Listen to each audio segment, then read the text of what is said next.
What's going on, my trainer club? Today we are going to check out again another event tip video, which is going to be the top event tips for the community day in December, which is going to be 2 days. We have all of the details out pretty much, and I'm going to help you guys start prepping to maximize on what is going to be the biggest shiny event to date. So welcome to the trainer club. Here we go.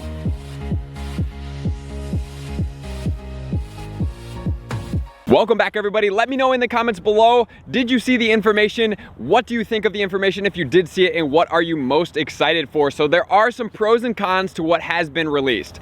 Number one, I love the bonuses. Number two, I love to see all of these shiny Pokemon that are coming back. However, Year 1 shiny Pokemon will not be spawning in the wild. Technically, they're going to be more focused on the raids. So unfortunately, if you're looking to get a good one or a shiny one of those guys, it's going to be from raids. So we're going to check out all the details starting right now so you know exactly what to come with and exactly what my top tips are going to be. So let's get into it. I hope you guys are ready to absolutely play your face off, because Saturday, December 14th and Sunday, December 15th, we are going to have a boost in spawns, right? And it doesn't go the entire 24 hours. It actually goes from 9 a.m. to 9 p.m. And then there's an event in between there with boosted spawns from 11 a.m. to 2 p.m. So it's virtually like 2 events going on at the same time, right? Like one blanket event and then one micro focused event for both of the days, right? And then that happens on Sunday as well. 9 a.m. to 9 p.m. locally. Saturday and Sunday are basically going to boost all the 2019 Pokemon.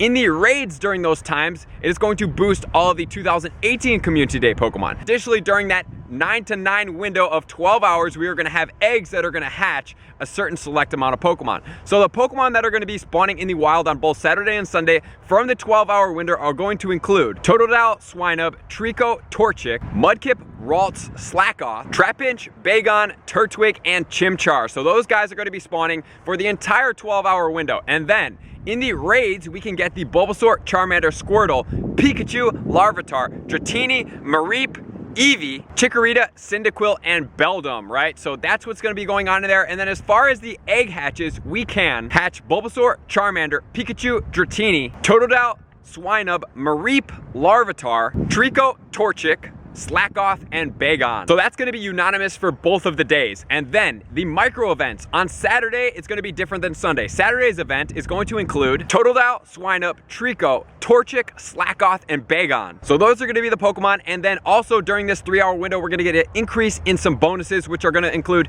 2 times catch XP, 2 times Stardust on catches, as well as half incubator distances. So this is going to be amazing. And then the same bonuses applied to Sunday, but we have a difference in the increase in spawns during those 3 days, which is the other half of the community days of 2019, which include Mudkip, Ralts, Trapinch, Turtwig, and Chimchar. So that's all of the event details. Soon we're going to start getting into my top tips, but my big win is that we can evolve, which I haven't mentioned yet, all of the community day moves from 2018 and 2019. So rest assured, if you have any of those Pokemon saved up that I've mentioned before, the ones that you do not evolve, you can evolve and you can get to the community day moves. And the biggest downfall is not everyone is going to be spawning in the wild. We are actually going to have to raid for them, unfortunately, for the 2018 mons if we want to try to get shiny ones.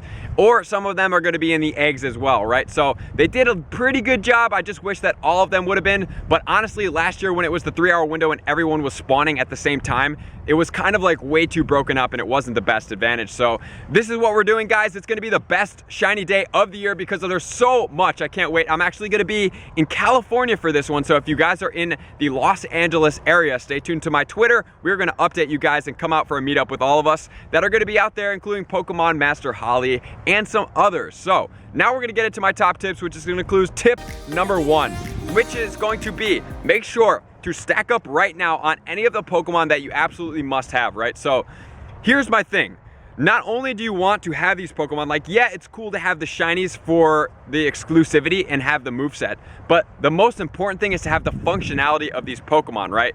So what I would suggest doing is if you have any of these Pokemon, just start stacking up on them. If you've been hatching any of them, or if you want to do any lucky trades, like let's say you have a shiny Bagon, and somebody else has a shiny Bagon, and they're just not that good of IVs, and you guys just hit Lucky Friends, what you could do is start to lucky trade these shiny babies so that when you come into the community days, you guys will have those. And since the friendship event is coming up, now would be a fantastic time to take some of these shinies that you have in their baby forms, maybe not babies, but you know what I mean, first series forms like Larvitar, Bagon, Beldum, some of the big ones that you guys absolutely must have, and trade them with each other, because now we're gonna get 2 special trades a day. So if you've gotten one recently and you're like, I definitely want to evolve this Larvitar, it's not that good IVs, but I have one too, let's trade it, right? Because we're gonna get 2 specials a day, which is gonna be huge. So the Pokemon that I would focus on trading right now and to start trying to stack up as much as you can and just trade to get luckies, my top 3 are gonna be Bagon, because the Outrage Salamence is an absolute monster. My number 2, which is all top 3, is gonna be Beldum, because the Meteor Mash Metagross is an absolute monster. You absolutely must have it. And then my third one is going to be Larvitar, and the reason being because Smackdown on the Tyranitar is an absolutely crucially must-have moveset, right? Like, it does amazing wonders for that Pokemon as a rock attacker. So those are my top 3. Other honorable mentions that you can use that are also really, really good are going to include Totodile, Trico, and Torchic. Pretty powerful. Turtwig, Bulbasaur, and Charmander. And some of you guys may be thinking, what about Dratini? Honestly, I don't like Draco Meteor that much. I'd rather have an Outrage on my Pokemon than I would have Draco Meteor. But if you want to have that exclusive moveset, like I say, 2-bar specials, way superior than 1-bar specials. So that's where I'm sitting as far as the Dratini goes. Chikorita, Squirtle, Cyndaquil, they're kind of subpar Pokemon. And I'm talking about as far as like the top attackers in the game, which are gonna include Bagon, Larvitar, and Beldum. So those are the heaviest hitters, I promise you, of the pack.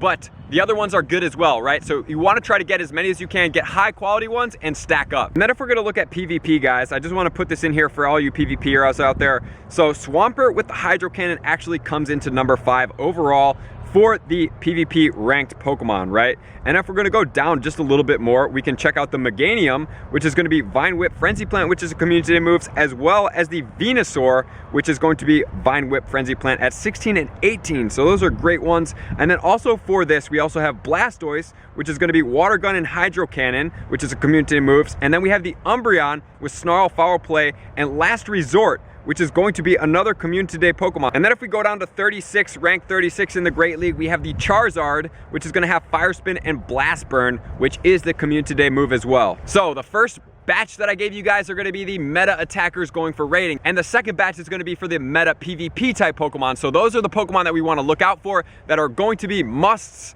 to get, right? We absolutely must get them, and we have to evolve them to get the community day moves to make them valuable in the game, which is gonna bring us into tip number 2. I know tip number 1 was pretty long, but tip number 2 is gonna start doing resources. So since we're gonna get, right, here's the 3 bonuses again, if you guys forgot: the catch XP, the hatch half distance, and then we're gonna get the catch Stardust. So we're going to need 6 star pieces per day, which is going to be 12 star pieces, which is absolute must have. And one more thing you do not want to forget, you absolutely must start stacking up your 10-kilometer eggs, because we're going to get half hatch distance. I want to try to stack up on as many 10-kilometer eggs as possible so that going into this event, we can put them all on at the same time and we can hatch with a ton of Stardust on the star pieces. So getting there now, which means starting to hatch some of the other eggs that you have in your bag, really try to work on maybe one of the regular incubators if you don't incubate effectively often. And if you have a ton of excess, such as I do, I will use a super incubator to try to turn through 2 eggs at a time, spin a Pokestop to be able to get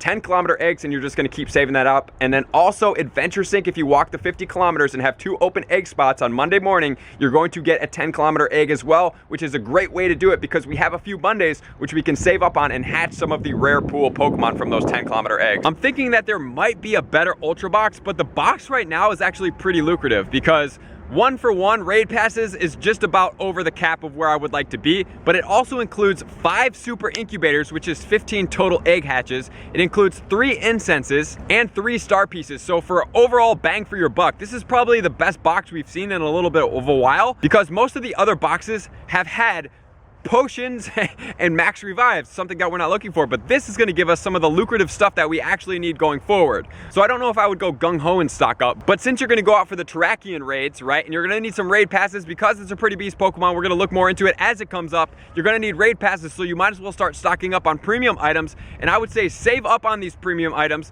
And if you're going to be using a ton of catching and you want to do XP friend bonuses, which is going to bring me into my tip number 3, is to start ranking up your friendships now. Get everybody that you want up. Like, we are just about under a month away, so anybody that's close to ranking up to friendship, just be like, hey, I'm gonna push all of my best friends that I have in 28 days or less all the way up, and we're gonna hit it on this weekend, right? And since it's going to be during that time frame, right, the 11 to 2, it can correlate to most time zones in the United States, right? So you'll be able to get at least on an egg for a little bit and correlate some rank ups as well. So that's really what I would focus on for the XP wise, and then you can go ahead and utilize the eggs as well. I don't know if I would use eggs the entire time, but you can, and if you want to, you can do that, right? Which is gonna bring me into my tip number 4, which is gonna be items. Like, guys, we are going to need as many of the pineapple berries, like I said in my last video. Funny that I mentioned it earlier today and then the news dropped. We need as many pineapple berries as we could possibly get if you need candies for any of these guys, because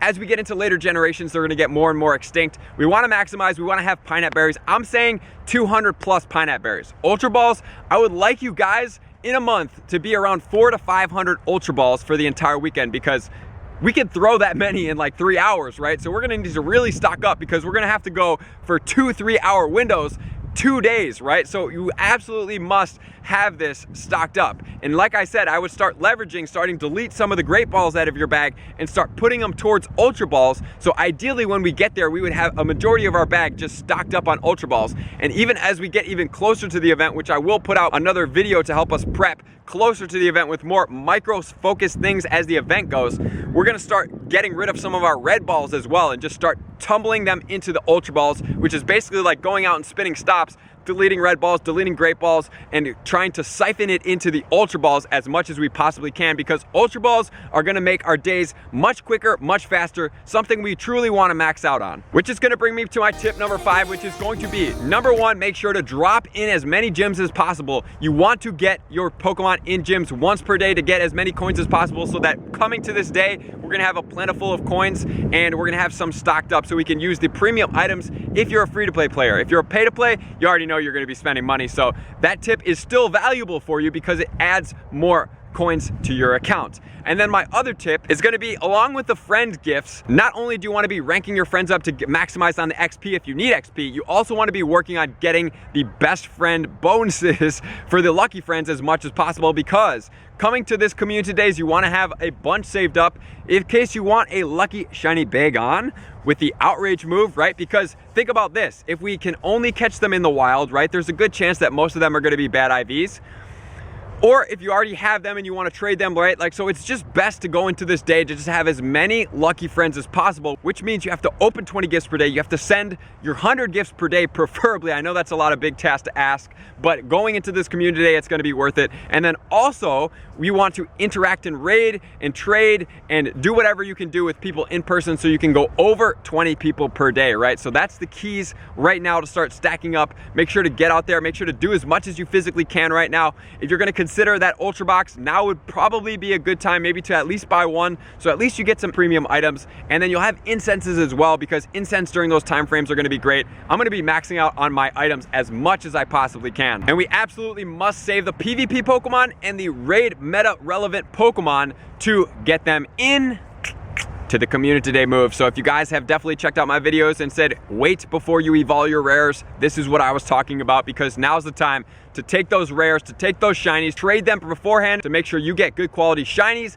and you're ready to go. So I appreciate you guys for tuning in. Let me know in the comments below if you have anything else you want to add. I love reading your guys' comments, and I appreciate you guys for being here. And all my likers, commenters, subscribers, my sharers, and my Patreon members for taking their subscriptions to the next level. I can't wait to get you guys some new clothes and get you guys some new shinies and some new exclusive community day moves if you don't have them or if you've been waiting for them. So let's do this. Peace. Woo! I just want to take a moment and sincerely thank all of my Patreon members, everybody that has taken their subscription to the next level and chosen to support me on this platform. I greatly appreciate you guys.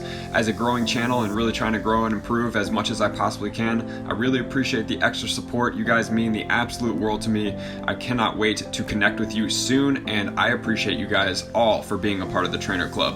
I will see you guys out on the next video.